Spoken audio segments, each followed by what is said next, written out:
Hi, I'm Theo, and these broadcasts are to support the blogs on nomoresea.com's website as well as the online classes. In this episode, where do the chapters and verses in the Bible come from?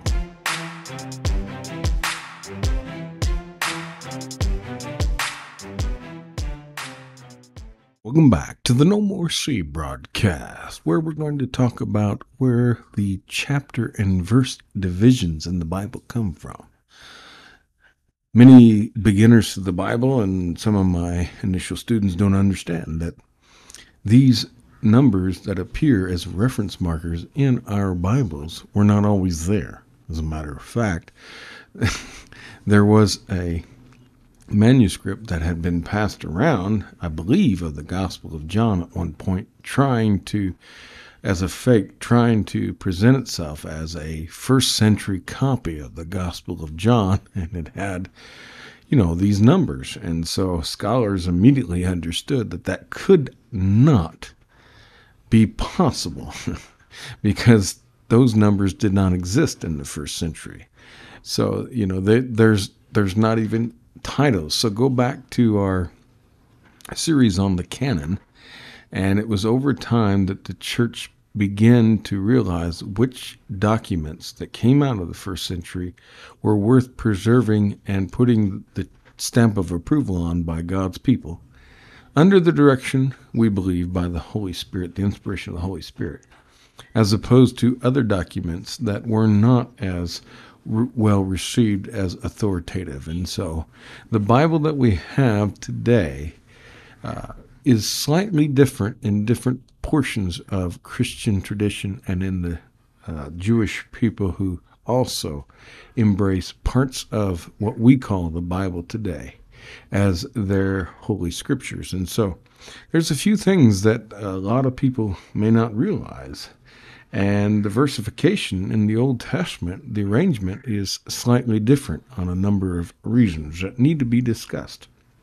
And so some of the divisions found in copies of what is known by Christians as the Old Testament, but is actually typically called in scholarship the Hebrew Bible, although some have taken on the idea of the First Testament as another way to try to describe this. But for scholastic sake, it's most often referred to these days as the Hebrew Bible. These divisions were previously established due to the Masoretic influence. And so what you have to understand is that coming into the first century at the time of Christ, we have multiple manuscript traditions of the Hebrew Bible. And we also have, again, check out our series in the Second Temple period literature on the Septuagint, or the LXX, the 70. So the Septuagint, go through our series, but it began around 250 years BC, before Christ. And in that time period, in the before the Common Era, they began to translate the Pentateuch. And by the time of Christ's coming, in his first coming, his birth, all the books of the Hebrew Bible had been translated from Hebrew and the Aramaic portions into Greek, and that is called the Septuagint. So check out our video on the Septuagint so that you can understand what that is. And it orders the books differently, and it numbers some of the books are numbered differently and named differently, and so you have all that going on. And so by the time you come to the first century, you have the Qumran community. Again, go back to our video series on the Dead Sea Scrolls. And they have left Jerusalem because they found it to be corrupt. They found that the politics and the religious leaders in Jerusalem had allied themselves with the powers of this world too much, and so they went out into the wilderness to believe in God's return of his Messiah and his eschatological rule through a people who would, go out in the wilderness and fast and pray and seek him and be a holy people separate from the things of this world and the powers, in hopes that, God would respond accordingly. And so they formed their community, and it wasn't until 1947 that their libraries that had been preserved.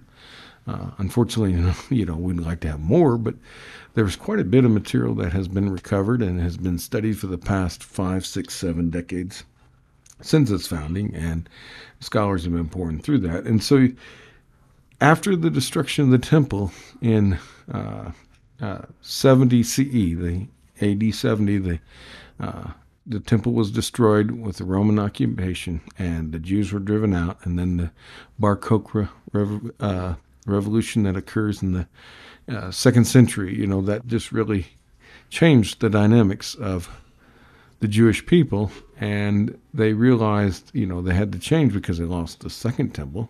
It was being remodeled by Herod lavishly, probably way beyond what even Solomon had done in some extent in its renovations, but it's gone. And so the Jewish people went through a time period where they turned to the rabbis, and the Masoretic tradition came forth.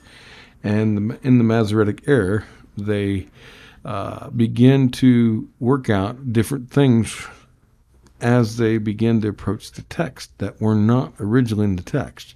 One of those things is vowels. There were no vowels in the Hebrew text. And because, again, they saw that the Christians had latched on to the Greek translation, and they saw what happened when the Jews had aligned themselves through Hellenism and become Hellenistic Jewish people.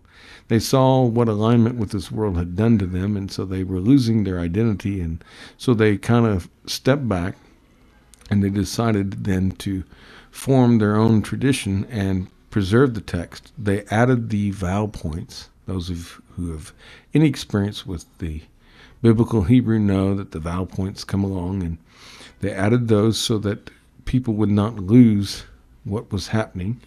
So, and again, did they make the right choices?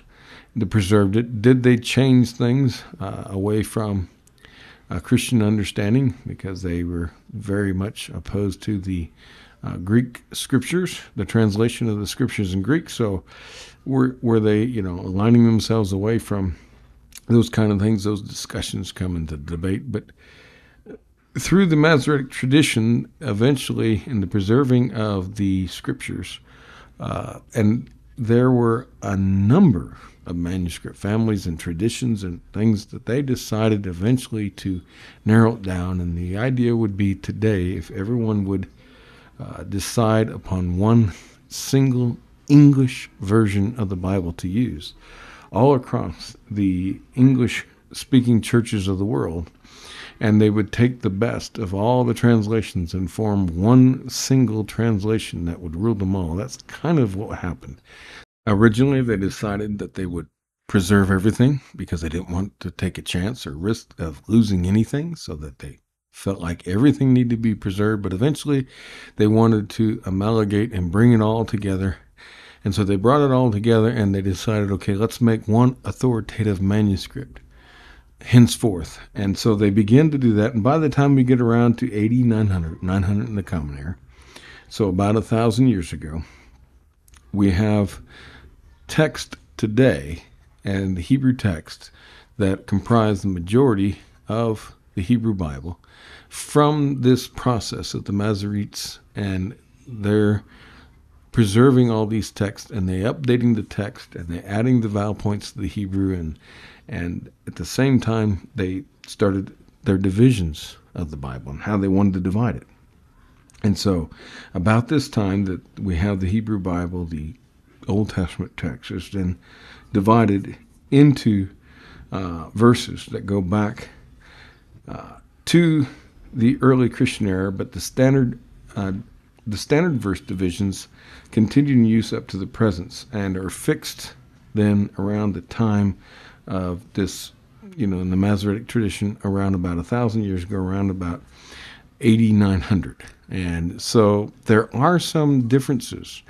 So definitely in the Greek Septuagint, often you'll find when you're dealing with the Greek Septuagint that the chapter numbers do not align, especially in the Psalms. The book names don't align, the order doesn't align, but the verses change as well. And you'll notice that when you're dealing with the Bible and you run across someone who chooses to follow this versification that came from the Ben Asher family out of the Masoretic tradition, it's going to be different than what we have in our Christian Bibles. And so you'll have to get something like the Net Bible, the NET, the New English Translation that has notes, or, some of the other modern translations might let you know that when the Hebrew versification is different than what is normally, basically what we have, the Christian's Bible that has come down to us, we've kind of received that and accepted it, and we use that reference point for our Bibles. And again, go to our Canon series, because different Christian traditions have the books in different orders, as far as their canon, and different Christian traditions include other books into their canon. And, throughout the history of Christianity, people have decided certain books were, more popular than others, and so it's interesting. Those in the East, actually, in the New Testament, you have the Gospels, obviously, that come first, because what else would come first? But then after the book of Acts, what do? And in the Eastern traditions, that's when you get the general epistles. Interestingly, whereas in the West, they begin with Paul, and so it's kind of interesting how that happened. And so it's, how does one even order the canon of the New Testament? So we have something going on there. So versification can be different in the Hebrew, as well as versification can be different in the Greek. So the New Testament also can be arranged differently, and we talked about that in the canon. How the Hebrew Bible is the law, the prophets, and the writings. The Tanakh, the Torah, the Nevi'im, and the Ketuvim. So, Tanakh. So they've outlined their books differently, and same thing in the New Testament, that the Eastern portions of Christianity put the Catholic epistles, the general epistles, up closer after the Gospels and the book of Acts, which is interesting, and wondering, because they were widely received and accepted there, and people in the West had problems with them. And later, it's interesting where Luther has such a terrible time with some of the books, and he wants to move them in his Bible, and Calvin does not. And so it's kind of interesting how that plays out, even in later tradition. So, but the divisions in the New Testament, like the chapters and paragraphs and verses, were added later in the process of handwriting, when the text is given from one generation to the next. So that's even interesting, because in the Greek, you can typically have no spaces between the words. It's just, and some manuscripts are in all caps. It's just letters that are all capitalized, and you can understand why.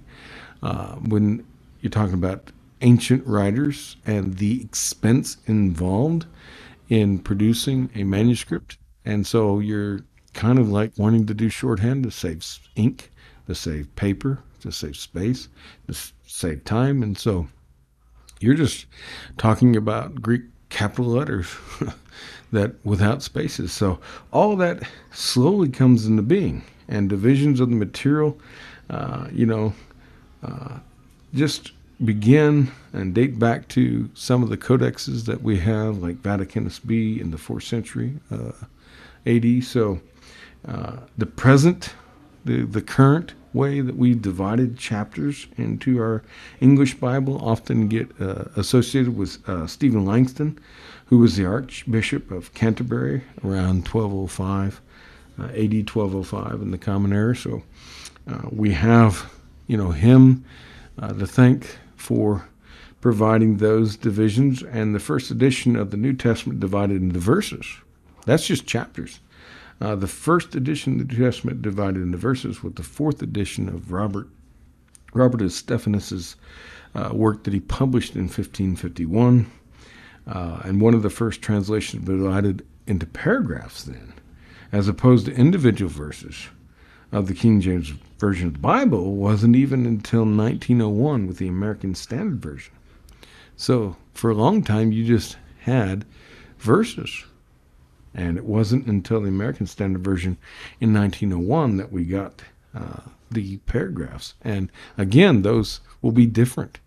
It's kind of interesting when you understand what a pericope is, what a paragraph is, some of these terms and studying and how you decide that. And, some of Paul's sentences can go on a very long time, and some people have difficulty with that. And I noticed that, many times my writing reflects that. And other scholars like David de Silva, I notice, seems to write rather long sentences like Paul, a good New Testament scholar. And so he sees how Paul builds his sentences, and David de Silva often does his own translation in much of what he does, rather than relying on other translations. And so I can see why he would think that way, and he thinks like Paul and writes these rather long sentences. So, and they're divided up into verses. And then in English language today, not everyone can do that. And so how do you do that? And so when you read multiple translations of your Bible, you'll see the different English translations will do different things. As a matter of fact, one Bible society contacted me to assist them with how to deal with translating a text, because the NIV 2011 has a word in the English in one verse, and the Greek word appears in the subsequent verse, according to these versifications. And so how do you do that? And the NIV is trying to do a thought for thought and trying to render the meaning closer to what the author desired into language of people today, where more other translations like the King James or ESV that's more wooden is going to try to line it up better. And I know, like the Lexham English Bible, I think they do the good job of lining the words up, matching it with the manuscript, the Greek manuscript, so that you can do the interlinear work much easier with that translation because they're closer aligned. And so if you're not familiar with the Greek, and again, there's lots of manuscripts, they're not so terribly different from each other that it creates problems. But we are thankful that we have a host of Greek manuscripts. And trying to understand, when you're dealing with the original language, and then where the word order is and what that means in a different language, and then trying to convey that in English. And when do you end a sentence and start a new one in English, because you won't have the same in the Greek, and all that is pretty tricky. And the authors originally did not do that for us necessarily, so that it makes it easiest for us to make that. And so you'll see differences in translations. That's why it's always fun and important that even if you're dealing with the original languages, to look over how different translations have chosen to render these terms for us. So we're thankful for all the different traditions that we have. So verse divisions are added then to the New Testament in 1551. But definitely they're not a part of, the original manuscripts that we have. And, again, it can be rather arbitrary. So oftentimes don't lean on that. And so English readers can make the mistake of stopping at a sentence, at a full stop period, the end of a sentence in their English or whatever translation they're using, or a verse number, and not realize. And even the chapter numbers can be incredible. I think some of the more, again, modern translations are doing a better job of, just even if the chapter division is in the middle of a sentence or paragraph, they don't care. Because again, some of these decisions were made based on other reasons. Some of these guys who were doing these divisions did them for other reasons. They didn't necessarily do it for rendering the biblical language into modern language like English. Of course, it was done so long ago that English language has changed even since then. Their concerns were more of maybe formatting to fit on a printing press, for example, has been some of the rationale given by some. So it's, sometimes you're going to see this big chapter number like in the middle of a sentence, so now remember, a lot of the headings in our Bible, unless it's the Psalms, and it's interesting, in the Hebrew Bible, the Psalms those headings can have their own versification numbers. So that's what throws off, because most, those are part of the Bible, and those have been given verse numbers, and they are added. But some of the other headings in our Bibles often are added by the translators, just to help you. So if you're looking for a certain particular parable of Jesus, you look for the heading. The headings are, again, not in the original manuscripts. Those are added by translators today, and they can be quite different. And they can, they're limited in what they're pointing out because there's so much going on in these texts. It's hard to describe them with a title. So those headings are not a part of the text at all. And so your paragraphs, your sentences, your chapter numbers, verse numbers, they can all be chosen arbitrarily and not be reflexive of the original intention of the author at all, and can actually throw one off. And so oftentimes mistakes can be made when people stop and the verse goes on. And so, actually it goes on. Even though the verse number changes, the verse, the meaning, the thought is still connected. And so you can lose some things. And so those need to be considered. And again, it's when you have something like the NET Bible that provides over 60,000 notes. They've just come out with a second edition in the last couple of years, and they've upgraded it, so they have a lot of new notes. And so if you can get access to that, which is freely available, and you can read the preface to the translation and find out some information on how the translators decided to do things. But I just wanted to do this video to let you know that those chapter divisions and those verse divisions and even the paragraphs, and choosing what is an actual pericope, and that's, pericope is a scholastic term trying to figure out what actually passage, what group of sentences or phrases or verses or whatever fits together as much as we could if we were thinking of a paragraph. These all belong together. So one parable belongs together. That entire parable is one section that could be studied together. And so, again, all these translations are going to do things a little bit differently, and they're going to divide the text up differently. But for the most part, most Bibles are going to follow one single reference system because everyone has accepted that reference system, as imperfect as it is. They use it just because everyone is familiar with that. But sometimes it gets confusing when you go to the Greek Old Testament, and they have different numbers, especially in the Psalms, or different names to the books, in different order of the books. It can get a little bit confusing sometimes. Electronic software like Logos Bible software that we talk about a lot on this channel makes it easy so that you can just flip to a different translation of the particular verse that you're looking at, and you won't get lost necessarily, as you will. You might scratch your head for a minute because you click on it and you switch over to a different translation, and the book's title has changed, or the chapter number has changed, or the verse number has changed. And the same thing going on again with verses in the Hebrew Bible. They can be slightly off. And so get something like the Net Bible that's going to give you notes, and they're going to let you know, hey, this is different in the Hebrew, this is different in this is not a good place for a verse to be divided. They're going to give you some heads up on some of the thinking behind the translators to let you know and clue you in on why they made their choices that they did, and why it may be odd, or why it may be different than what you see in other translations, especially some people who have been used to the older translations like the King James, and then wonder why the Net Bible is even required, or why the Net Bible does something totally different. They have an explanation there to let you know. And so it's important. So This will give you an idea of why the chapters and verses, they come much later.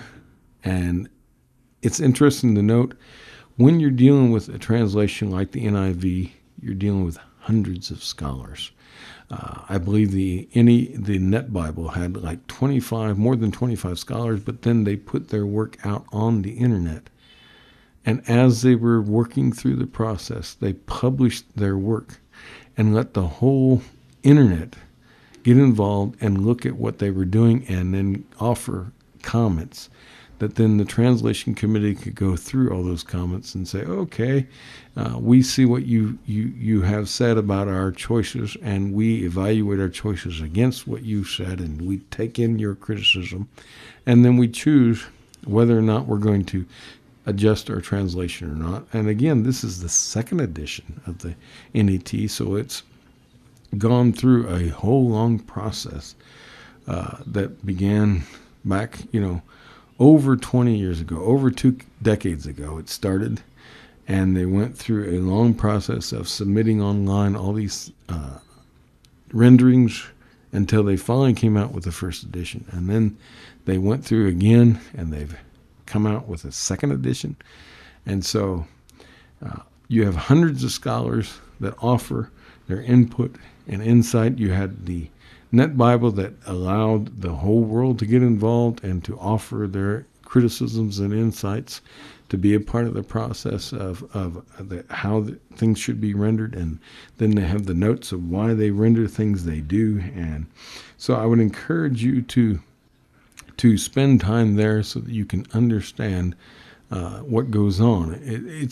The Net Bible describes itself as, it's almost like being able to look over the shoulder of the translator and see what's going on as they render a word. And you're looking at the Greek or the Hebrew, and you're trying to figure out how to render it, do some exegesis, and then you can see how they decided. You can check your work and see how they decided to do it, and what brought into mind them, because they'll say, well, there's different manuscripts, so there's alternate variants there, or there's different ways that we could render this. Or even if we did a literal translation, a wooden translation of a phrase, it doesn't have any meaning for us because our language has changed so much, as opposed to like the King James that's over 4 centuries ago. And then you might have an idiom in the Hebrew or Greek that it just doesn't make sense to render it that way. It just doesn't make any sense unless you're familiar with the background and the culture. And so not only are you having to provide a word for word translation, but then you might have to get, again, like the NIV, a more thought for thought. But then that thought may have no meaning to someone outside of Hebrew 2,000-3,000 years ago. And so it needs explanation. And so the Net Bible will get you into those discussions, at least to begin, where you can dig deeper in other scholastic resources, then to continue the discussions to find out, okay, what does this phrase mean? So it's interesting, like in Leviticus 16, do we translate the Hebrew term there for the second goat as Azazel, or do we translate it as scapegoat, and what does that even mean? And digging in to all the debates around that term and that phrase of Azazel, what that actually means. So some translations, like the Net Bible at the ESV, just render it Azazel, thinking that it is a proper noun and it needs to be translated that way. So when do you translate something and when do you transliterate something? And there's difference between that. Translating a term is taking a word like Azazel, and it means in one sense, the idea of scapegoat is how we have rendered that in translation, in many translations. But what's going on there is something you have to understand by digging into the cultural background, because a word for word or a thought for thought translation is not enough to convey what's going on behind there. So something like the Net Bible might be able to help you get started and then get into other materials that will explain that for you. But they have chosen to transliterate it. In other words, take the Hebrew term and use English letters to render it as best as possible. And so when do we do that? Because everyone knows that Jesus, is one of his main apostles, is Cephas or Peter, and those terms, means rock or stone. And so again, today in English, someone might call him Rocky. Hey, Rocky, So it's quite interesting how you make the choice and what those words mean, and the whole idea behind what's going on in Matthew chapter 16 when Peter makes that famous confession and Jesus says, upon this rock I will build my church. And what does that mean? Is he talking about Peter? Is he talking about something else? And what all does that involve, and what all is Jesus doing there? And so when do we translate the term, and when do we transliterate it? When do we translate the term and let you know the meaning? And then what does scapegoat mean? If we translate it out, well, what's actually going on there? How do we understand that? What's the fullness in Leviticus 16 of that term? What do we mean by rock? And what's he trying to do there in Matthew 16? So, and some of the language that Peter uses, like he uses the word Tartarus, and what is going on there? And, in the letters, the epistles that are attributed to Peter, what is Tartarus and what is going on there? Why are we using that Greek term that's related to like Titans and, all these, what we thought were fables or myths? And again, fables or myths, and there's a lot going on, so you have to get the cultural background. And so there's a lot that happens in biblical studies that needs to take place to help you sort that out. And so English renderings are going to do their best. Just know that the verses and chapter numbers and divisions are not perfect, and they have their flaws. And so I wanted to point that out to you in this video. Yes, they are a good reference point so that everyone can be on the same page. And something like Logos Bible Software, you can type in and get there.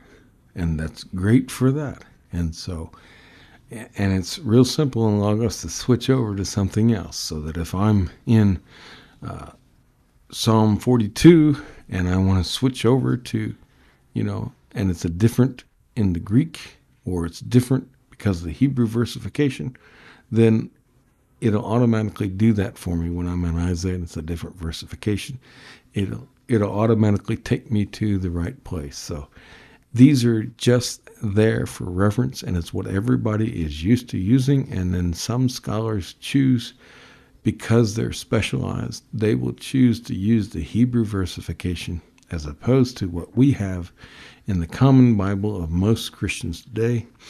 Or some are going to be, because they're so into the Greek text of the Old Testament, that they're going to use the Greek numbering system, and it can get confusing. And so you have to be careful. If a scholar is talking about the Septuagint, they may use the Septuagint's reference number that is different than what's in your Bible, and you have to be aware of that. And that's all. But for the most part, everyone's using the same reference system generally. And at some points, it's going to change depending on what's going on in the discussion, and you need to be aware of that.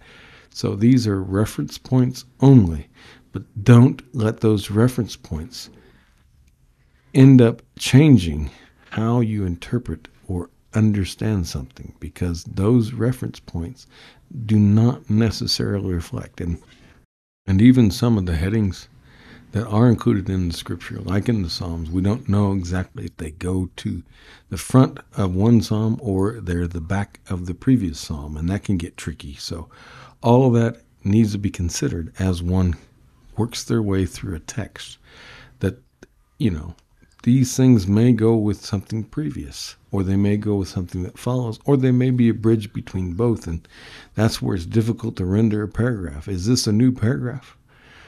Or do we make a long paragraph, and this is the linchpin that is moving between these two ideas? So does this verse or does this phrase fit with what goes before, with what goes behind, or both? And that can be tricky at times. Thank you very much, and God bless you for listening. Stay tuned for more episodes in videos to help you with your journey. from nomoresea.com.